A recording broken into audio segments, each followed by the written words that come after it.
Selamat datang di Museum Ketahanan Nasional Negara kita. Mari kita masuk. Di sini kita menggambarkan konsep, unsur-unsur dan faktor-faktor yang mempengaruhi ketahanan nasional dari negara kita. Apakah ada yang ingin ditanyakan? Kalau begitu, mau nanya dong tentang sejarah sama meaningnya. Oke, untuk menjawab pertanyaan tadi, mari kita masuk ke ruangan yang ada di.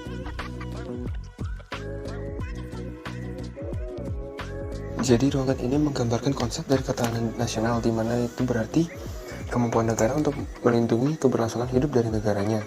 Benteng ini menggambarkan negara yang melindungi rakyat-rakyat di bawah ini, dan orang di atas ini menggambarkan kepala dari negara yang bertugas untuk melindungi negara ini. Jadi pada awal 1960-an, yaitu pada masa awal kemerdekaan Indonesia, ada banyak ancaman dari luar dan dalam negeri. Dipercaya konsep ketahanan nasional berasal dari kemampuan Indonesia untuk bertahan dari ancaman-ancaman itu. Dalam konsep 1968 ini, ketahanan nasional dijelaskan sebagai daya tahan suatu bangsa dalam menghadapi berbagai kekuatan baik dari luar maupun dari dalam negeri, yang pasti akan membahayakan kelangsungan hidup bangsa dan negara Indonesia. Bagian ini menggambarkan keberlangsungan hidup rakyat Indonesia.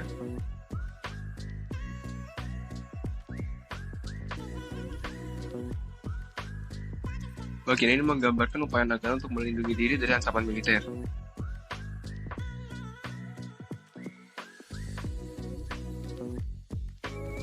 Oh, I think I ngerti. Tapi kalau perkembangannya gimana? Jadi untuk perkembangan ketahanan nasional ini, pada awal kemerdekaan ketahanan nasional masih terfokus pada aspek militer, karena masih banyak ancaman dari luar dan dari dalam, seperti agresi militer dari Belanda, ada juga gerakan separatis dan lainnya. Setelah masa konflik bersenjata dan perjuangan politik, Indonesia memasuki periode pembangunan ekonomi dalam masa pemerintahan Soeharto. Nah, setelah perkembangan ekonomi itu sudah selesai, bergantilah pada masa reformasi yang dipimpin oleh B.J. Habibie, yang dimana konsep ketahanan nasional beralih ke bidang sosial dan politik, dan itu menjadi fokus utama dari ketahanan nasional tersebut. Bagian ini menggambarkan unsur militer, ekonomi, politik, dan teknologi.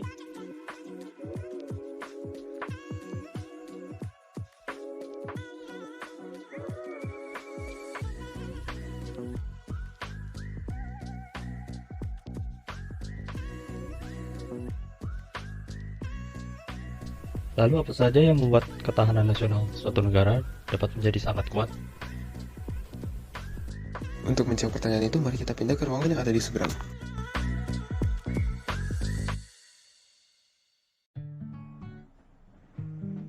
Jadi pada ruangan ini menggambarkan unsur-unsur dari ketahanan nasional yang membentuk dan memperkuat ketahanan nasional dari negara kita. Ada beberapa unsur. Yang pertama ada unsur militer seperti yang ada pada ruangan tadi. Ada juga ekonomi. Ayo kita ke ruangan di sini. Di ruangan ini menggambarkan stok bahan makanan dan juga stand yang menggambarkan kegiatan ekonomi. Dibutuhkan ekonomi yang kuat untuk menjaga kestabilan negara kita. Untuk aspek sosial, di sini ada dua orang sedang berbincang dengan rumah kayu di belakangnya. Untuk segi politiknya, di sini ada meja bundar menggambarkan kegiatan politik. Dan di sebelah sini ada pohon yang menggambarkan kelestarian lingkungan. Nah, koordinasi dari semua unsur-unsur inilah yang memperkuat ketahanan negara kita. Bagian ini menggambarkan faktor-faktor yang mempengaruhi ketahanan nasional.